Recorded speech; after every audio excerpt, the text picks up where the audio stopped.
of Israel Benjamin Netanyahu is drawing criticism for apparently calling into question who bears ultimate responsibility for the Holocaust.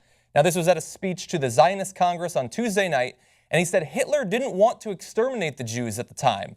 He wanted to expel the Jews. The Prime Minister said that the mufti, Haj Amin al-Husseini, at the time was the Grand Mufti of Jerusalem, had protested to Hitler that they'll come here, referring to Palestine, speaking about who would eventually become the Israelis. So what should I do with them? Mr. Netanyahu quoted Hitler as asking Mr. Husseini. He said, burn them. So Hitler apparently not wanting to commit genocide up until speaking with the Mufti of Jerusalem, who convinced him to, rather than expel them, to kill them. Now, this is not the first person who has tried to make the case that the Mufti bears responsibility for the Holocaust, nor is it the first time that Netanyahu has made this case. He's been doing it since back in the 90s.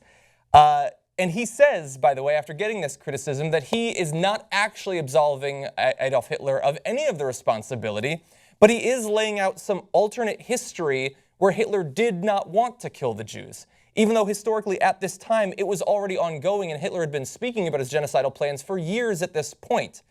Now, in these videos, normally I give a final judgment on an issue, but I am not going to pretend that I'm an expert on the Holocaust or German history or Israeli history, but thankfully others are. And as they have in the past when these allegations have come up, they are knocking them down.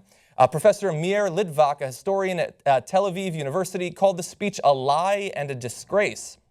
Isaac Herzog, the Israeli leader of the opposition Zionist Union Party, said the remark was a dangerous distortion of history that trivializes the Holocaust, trivializes the Nazis, and share of the terrible dictator Adolf Hitler's terrible tragedy of our people during the Holocaust.